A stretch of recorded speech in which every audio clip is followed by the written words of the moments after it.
ఇక్కడ ప్రజెంట్ కవిత వచ్చిన తర్వాత వచ్చి కూడా 10 రోజులు అయిపోయింది. సైలెంట్గా ఉంది రాజకీయం, ఎక్కడ నిశ్శబ్ద వాతావరణం ఉంది. కేటీఆర్ వచ్చి అమెరికా పోయింది, ఆయన పర్సనల్ పనులు ఉన్న వ్యక్తిగత అవసరాల కోసం. నెక్స్ట్ ఇక్కడ కవితకు వచ్చింది, కొంచెం నెక్స్ట్ తెల్లారి నుంచే బయటకు వస్తుందని బీఆర్ఎస్ క్యాడర్ ఎదురు చూశారు. తర్వాత కేసీఆర్ కూడా బయటకు వస్తారు ఫామ్ హౌస్ నుంచి, రైతు రుణమాఫీ విషయంలో బస్ యాత్ర చేస్తారు అనుకున్నారు. ఈ 3 అంశాలపైన బీఆర్ఎస్ క్యాడర్ అవ్వచ్చు, తెలంగాణ ప్రజానికం అవ్వచ్చు ఎదురు చూశారు.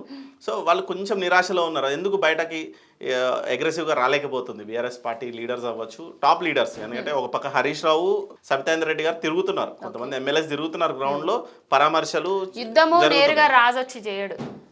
ఫస్ట్ సైనికులను భటులను వీళ్ళందరినీ పంపిస్తాడు, తర్వాత రాజు వస్తాడు. సైనికులను భటులనే తట్టుకోలేకపోతున్నాడు రేవంత్ రెడ్డి. రేపు కేసీఆర్ గారు వస్తే తట్టుకుంటాడా? అసలు అంత శక్తి ధైర్యం ఉందా రేవంత్ రెడ్డికి? కవిత గారు వచ్చిండ్రు, వెంటనే బయటకు వస్తారు, ఏదో చేస్తారు అని మీరు అంటున్నారు కదా. కవిత గారు చేస్తున్నారు, ఆమె సైలెన్స్ వెనకాల వ్యూహం ఉన్నది. ముందు ముందు భవిష్యత్ కార్యాచరణ భారీగా ఉండబోతుంది. ఏం జరగబోతుంది అనేది మీ యూట్యూబ్ ఛానల్ కానీ అసలు ఎవరు కూడా ఊహించలేకుండా ఉంటుంది. తెలంగాణ 3వ ముఖ్యమంత్రి మహిళ ఉండబోతుంది అనే ఒక విషయం ఏంటంటే, మహిళ ఉండబోతుందా, వేరే వాళ్ళు ఉండబోతున్నారా, వేరే అవుతారా అనేది తర్వాత సెకండరీ. కేసీఆర్ గారు సీఎం పదవి కోసము, సీఎం కావాలని తెలంగాణ కోసం కొట్లాడలేదు, తెలంగాణ రావాలని కొట్లాడలేదు. ఆయన కొట్లాడింది ఏంటంటే తెలంగాణ అస్తిత్వాన్ని కాపాడడానికి, తెలంగాణ ప్రజలను కాపాడడానికి, దోపిడీ హస్తాల నుంచెల్లి, దోపిడీ దొంగల నుంచెల్లి తెలంగాణకు విముక్తి చేయాలని తెలంగాణ కోసం కొట్లాడిండు. అనుకోకుండా సీఎం అయిపోయిండు. ఆయనకు కావాలని లేకుండే, ఆయనే తీసుకొచ్చిన తెలంగాణకు ఆయననే ముఖ్యమంత్రి అయితే బాగుంటుంది అనేసి ఆయన అయిపోయినరు.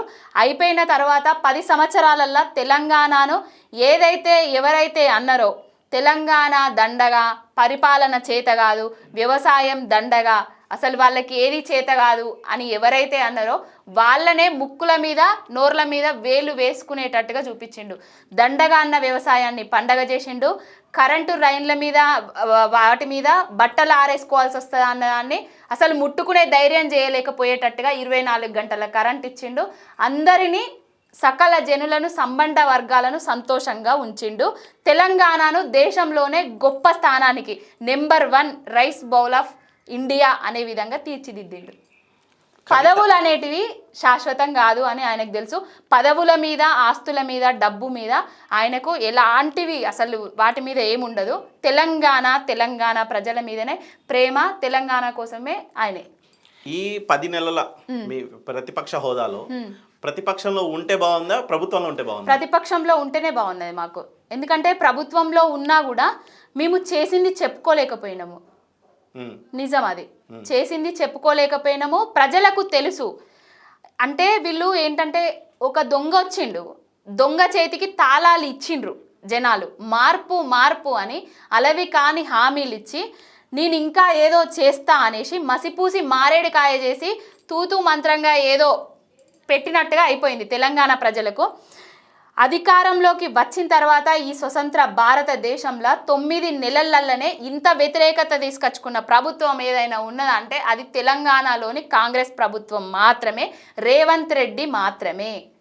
9 నెలలనే ఈయన బూటకపు మాటలు అనేటి మొత్తం తెలిసిపోయినాయి, అబద్ధపు హామీలని తెలిసిపోయింది, ఈయన ఒక మోసకారి అనేది తెలిసిపోయింది.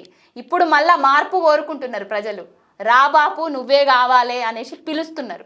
గతంలో అహంకారము కేసీఆర్ కి ఇప్పుడు అహంకారం మీరు నరసింహ పూర్తి క్వశ్చన్ అడుగుతా. అహంకారము, అహంభావము అంటే అది తెలంగాణ పౌరుషం అనే టైప్ లో కేసీఆర్ ఉంటుండే ఒకప్పుడు.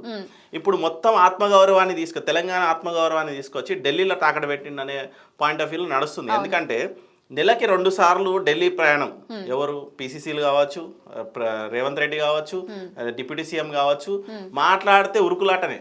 ఇక్కడ నిర్ణయాధికారం లేనట్టే కనబడుతుంది.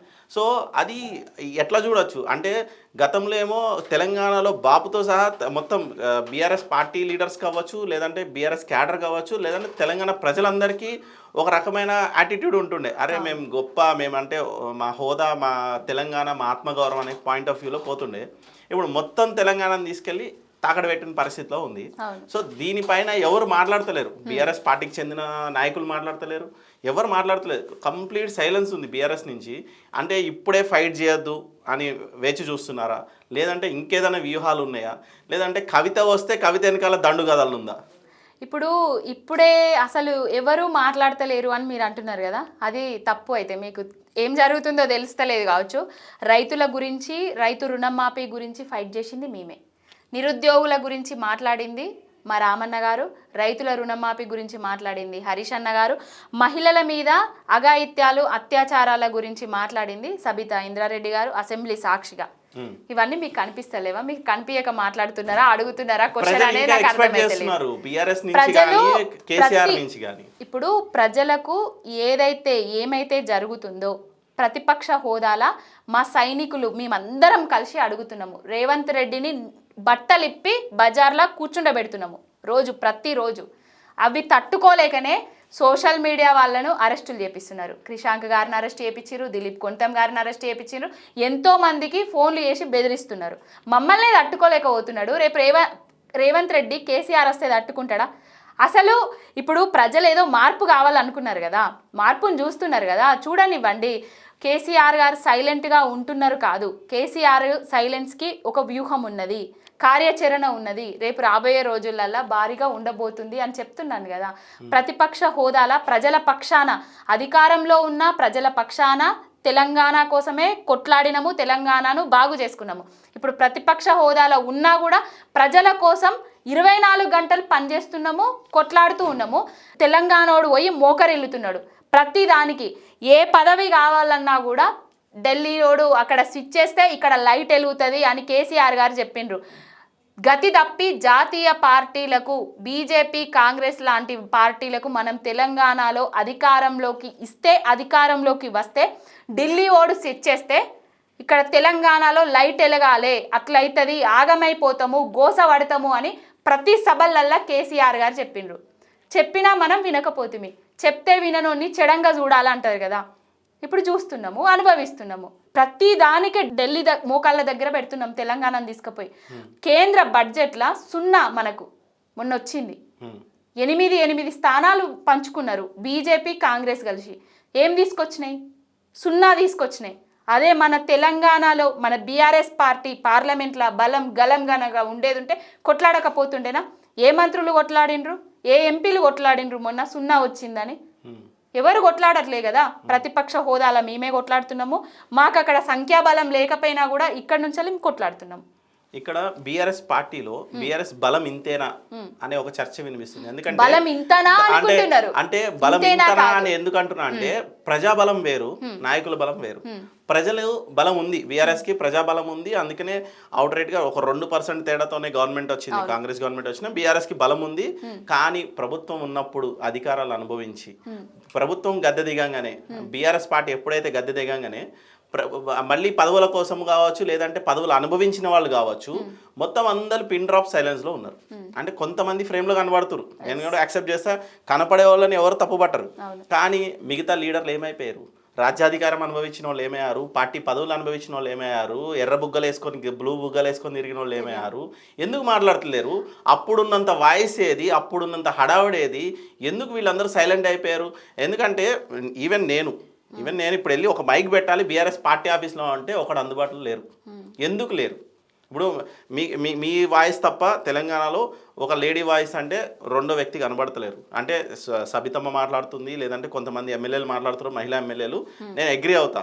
కానీ ఇక్కడ ఏమవుతుందంటే ఆ పార్టీ పదవులు అనుభవించి పార్టీ ఉన్నప్పుడు అన్ని భోగాలు అనుభవించిన వాళ్ళు ఇప్పుడు హఠాత్తుగా మాయమైపోయారు, కనిపించట్లేదు. అసలు మ్యాప్లో లేరు, పిక్చర్లో లేరు, బీఆర్ఎస్ ఏ లోగోకి దొరుకుతలేరు, ఎక్కడ కనిపిస్తలేరు. దీన్ని ఎలా చూడాలి? అంటే పాత నీరు పోయింది, కొత్త నీరు రావాలనే అవసరం ఉందా?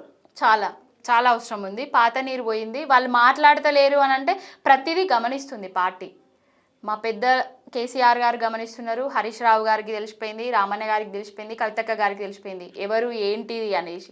అధికారంలో ఉంటే బెల్లం చుట్టూ ఈగలు ముసిరినట్టుగా వాళ్ళ చుట్టూ ముసిరినోళ్ళు ఎవరు, వాళ్ళతోటి పదవులు పొందినోళ్ళు ఎవరు, అభివృద్ధి చెందినోళ్ళు ఎవరు, ఇప్పుడు అధికారం పోంగానే మూసుకొని కూర్చుంటున్నది ఎవరు అనేసి ప్రతిదీ గమనిస్తూనే ఉన్నారు. రేపు రాబోయే రోజులల్లో కొత్త తరం కొత్త నీరు రాబోతుంది. అంటే గుంటనక్కల్ని తోడేళ్ళని పెంచి పోషించిరా మీరు? గుంటనక్కలు తోడేళ్ళని ఎట్లా తెలుస్తుంది? ఇప్పుడు ముందే పక్కకి వెళ్ళిరు కదా. ముందే తెలియదు కదా వాళ్ళు గుంటనక్కలు తోడేళ్ళని. ఎవరు అనుకుంటారు చెప్పండి నరసింహ గారు? కేసీఆర్ గారి నేను చచ్చిపోయే వరకు కేసీఆర్ గారి వెంటనే ఉంటా, ఆయన రుణం తీర్చుకోలేననేసి పెద్ద సభలో చెప్పిండు పోచారం శ్రీనివాసరెడ్డి గారు. 4 రోజులకి వెళ్ళిపోయిండు. ఎవరు అనుకుంటాం చెప్పండి ఆయన గుంటనక్క అని?